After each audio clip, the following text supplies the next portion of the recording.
À la fille, à la famille, je suis très heureuse de vous retrouver, vous m'avez beaucoup manqué.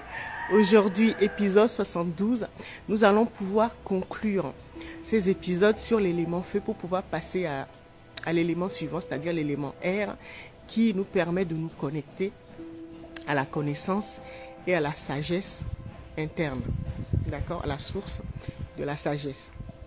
Alors, la famille, vous savez maintenant que l'élément feu correspond à notre médecin ou guérisseur intérieur, c'est-à-dire notre capacité d'auto-guérison ou de guérisseur. Et qui dit guérisseur, qui dit guérison, dit guerrier. Donc ça veut dire qu'un guérisseur est avant tout un guerrier.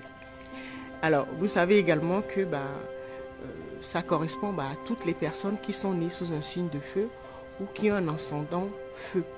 C'est-à-dire les trois signes de feu, le bélier, le lion et le sagittaire. D'accord? La planète qui correspond au guérisseur, c'est la planète rouge qu'on appelle la planète Mars. C'est-à-dire les personnes qui sont nées le mardi. Et donc, si vous êtes né ou vous avez un ascendant d'un signe de feu ou que vous êtes né un mardi,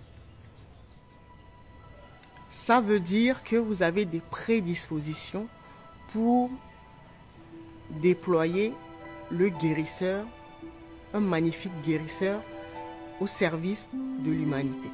Ça veut dire tout simplement ça. Parce que nous ne naissons pas, c'est pas parce que nous naissons sous un signe de feu, par exemple, que nous sommes automatiquement un guérisseur. C'est un potentiel à exprimer dans sa totalité, d'accord, et donc qui nous invite à vraiment nous dépasser, à transcender et donc à pouvoir faire le Sematawi.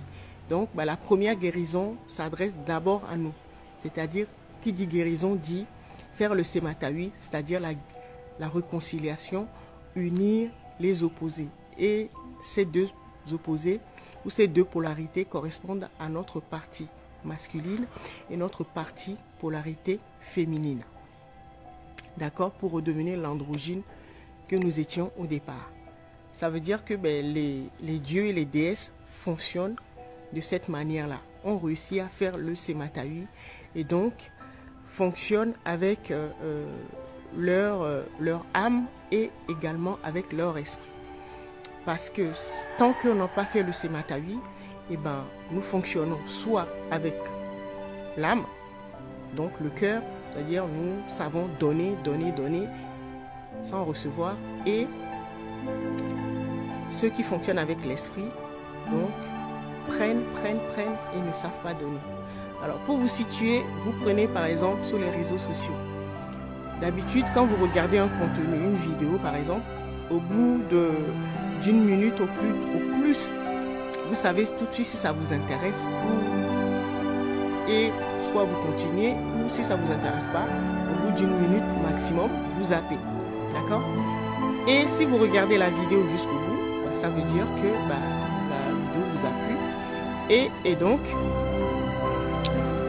si vous êtes dans le cœur, vous allez liker et partager. Et si vous êtes plutôt dans le mental, vous allez regarder jusqu'au bout, mais vous allez ni liker ni partager. Parce que c'est comme ça que vous fonctionnez. Et qui dit mental dit ego. Mais sachez que ce n'est pas un jugement. Hein. Sachez que nous fonctionnons uniquement avec le cœur ou uniquement avec l'esprit, c'est un déséquilibre. Il faut vraiment avoir les deux. Accepter notre partie lumineuse et notre partie sombre. D'accord? Les dieux et les déesses, les êtres suprêmes, fonctionnent comme ça. Ce sont des personnes ou des êtres qui ont réussi à faire leur Sematawi, à accepter les deux polarités, et donc sont centrés, sont dans leur point zéro, leur centre de pouvoir, et donc savent exactement quand est-ce qu'il faut donner ou être dans le cœur, ou quand est-ce qu'il faut recevoir, d'accord, être dans l'esprit. Et donc accepter les deux, c'est l'union entre l'esprit et l'âme. Alors, L'élément feu en nous correspond à ce qu'on appelle la Kundalini. Donc, certains l'appellent le serpent de la Kundalini ou les serpents de la Kundalini. D'autres l'appellent le dragon. C'est également lié à l'énergie du lion. D'accord? C'est faire une montée de Kundalini. On pourra dire que on fait en fait une montée d'Anunnaki. Parce que les Anunnaki, c'est vrai que je vous en ai parlé dans l'épisode 71, ça fait peur aux gens, c'est le créateur en nous, la divinité en nous, et c'est vrai que nous avons tendance à en avoir peur. Mais comme toutes les races ou toute famille, quand vous arrivez dans un pays ou dans une ville, vous allez rencontrer des bons et des méchants. Ça existe partout, dans chaque peuple, dans chaque race, dans chaque espèce. Et donc, en fonction de notre vibration, si nous vibrons bas, nous nous connectons aux êtres malveillants. Et quand nous vibrons haut, nous nous connectons aux êtres les plus bienveillants qu'on puisse trouver. Et donc, c'est là que nous allons pouvoir faire des alliances. D'accord? C'est tout simplement ça.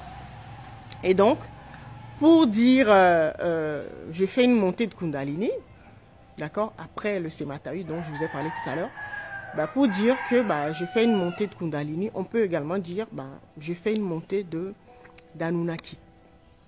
D'accord? C'est exactement la même chose. Parce que c'est le dragon, le reptile, qui se trouve en nous, la Kundalini, qui est logée au siège en bas de la colonne vertébrale. Et quand elle monte, vous savez, nous ouvre l'œil spirituel, c'est-à-dire le troisième œil. Montée de Kundalini veut dire troisième œil. Et là, nous nous transformons en la divinité qui sommeille en nous. D'accord? Ça veut dire tout simplement, si je prends l'exemple de Clark Kent. Quand il est Clark Kent, il est un être humain. Et quand il fait sa montée de Kundalini, il se métamorphose et devient Superman.